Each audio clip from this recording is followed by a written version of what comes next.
क्या आपने कभी सोचा है कि आपकी आदतें आपकी पूरी जिंदगी को किस हद तक प्रभावित कर सकती हैं? क्या आपने कभी महसूस किया है कि आपकी दैनिक दिनचर्या में छुपी आदतें ही आपके जीवन के निर्णयों और कार्यों को नियंत्रित करती हैं?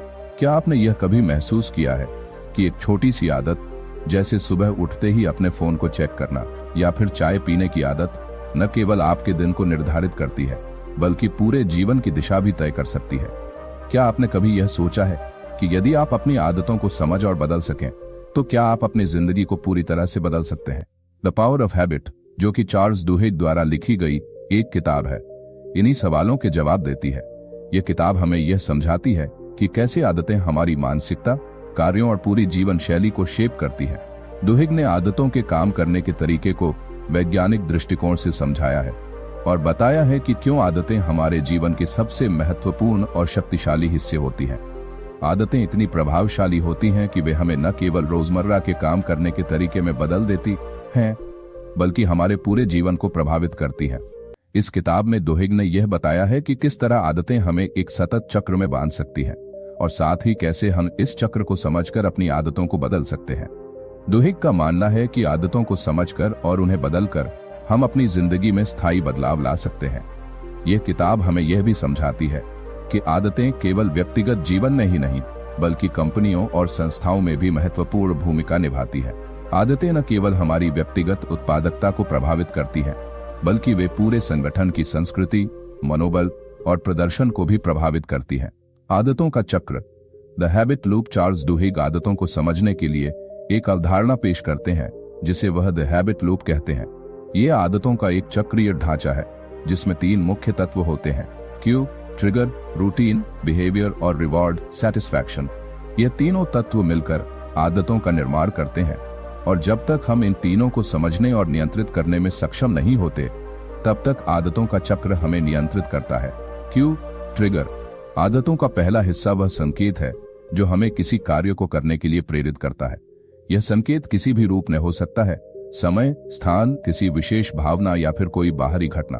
उदाहरण के लिए, जैसे ही आपका फोन बजता है, यह आपके दिमाग को एक संकेत देता है कि आपको उसे चेक करना चाहिए। यह आदत का पहला चरण है।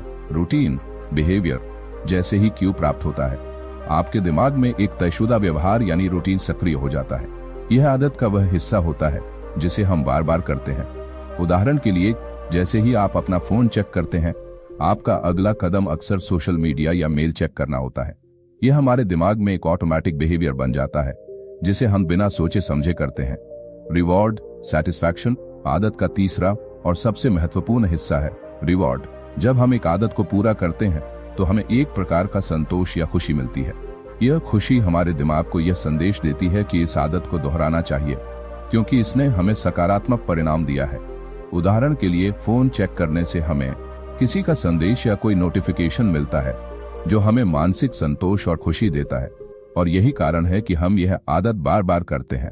आदतों में विश्वास, the role of belief in habit formation. Duhigg अपनी किताब में एक और महत्वपूर्ण बात पर जोर देते हैं जो आदतों के निर्माण के लिए बेहद जरूरी है। आदतों को बदलने के लिए सिर्फ दृढ़ इच्छा शक्ति या विल पावर की आवश्यकता नहीं होती बल्कि एक गहरे विश्वास की भी जरूरत होती है कि आप बदलाव ला सकते हैं। जब हम किसी नकारात्मक आदत को छोड़ने की कोशिश करते हैं तो विश्वास का तत्व बेहद महत्वपूर्ण बन जाता है। डुहिग इसे अल्कोहलिक्स एनोनिमस जैसे कार्यक्रमों के उदाहरण से समझाते हैं। इन कार्यक्रमों में लोग अपनी आदतों को छोड़ने के लिए न केवल अपने प्रयासों पर बल्कि एक सामूहिक विश्वास पर भी निर्भर रहते हैं। यह विश्वास की बदलाव संभव है उनके लिए आदतों को बदलने का एक बड़ा उत्प्रेरक बनता है। यह विश्वास अकेले इच्छा शक्ति से कहीं ज्यादा प्रभावी होता है। जब हमें यह विश्वास हो जाता है कि हम अपनी आदतों को बदल सकते हैं तो हम न केवल अपनी पुरानी आदतों को छोड़ने में सक्षम होते हैं बल्कि नई और बेहतर आदतों को भी अपनाते हैं। आदतें और संगठन, changing a culture in organisations. Duhigg अपनी किताब में न केवल व्यक्तिगत आदतों पर चर्चा करते हैं बल्कि यह भी बताते हैं कि कैसे आदतें एक संगठन की संस्कृति और कार्यक्षमता को प्रभावित करती हैं। वह अल्कोआ कंपनी के सीईओ पॉल ओनियल का उदाहरण देते हैं जिन्होंने कंपनी में सेफ्टी हैबिट्स पर जोर दिया। उन्होंने सबसे पहले कर्मचारियों की सुरक्षा की आदतों को बदलने का निर्णय लिया। इसके बाद पूरे संगठन में एक सकारात्मक बदलाव आया जिसमें कर्मचारियों की कार्यक्षमता, समर्पण और उत्पादन में वृद्धि हुई। जब पॉल ओनील ने कंपनी में सेफ्टी पर ध्यान केंद्रित किया तो यह एक कीस्टोन हैबिट बन गया, जिससे पूरे संगठन की कार्यकुशलता और मानसिकता में बदलाव आया। यह बदलाव धीरे धीरे उत्पादन और मुनाफे में भी दिखाई देने लगा। इसी तरह स्टारबक्स ने भी अपने कर्मचारियों की आदतों को बदलने के लिए एक रणनीति बनाई। स्टारबक्स ने अपने कर्मचारियों को इमोशनल सेल्फ रेगुलेशन की आदत डाली, जिससे वे ग्राहकों से बेहतर तरीके से संवाद कर सके। इस आदत के परिणाम स्वरूप कंपनी की सेवा में सुधार हुआ और ग्राहकों का अनुभव बेहतर हुआ, जिससे कंपनी की सफलता बढ़ी। आदतों के प्रभाव से प्रौद्योगिकी का प्रभाव।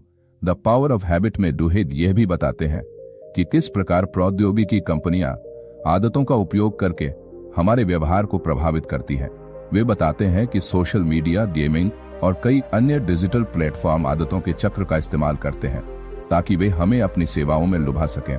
एग्जाम्पल, सोशल मीडिया प्लेटफॉर्म जैसे फेसबुक, इंस्टाग्राम और ट्विटर ने हमारी आदतों को समझा और हमें इसी आदत के चक्र में बांध लिया।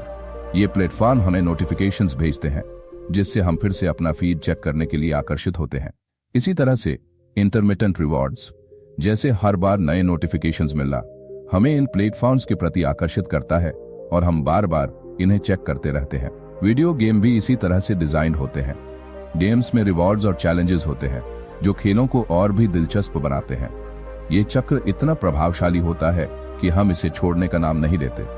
आदतें बदलने का तरीका, how to break bad habits and form new ones. कभी कभी अपनी आदतों को बदलना एक कठिन कार्य लग सकता है, लेकिन the golden rule of habit change के अनुसार यह संभव है।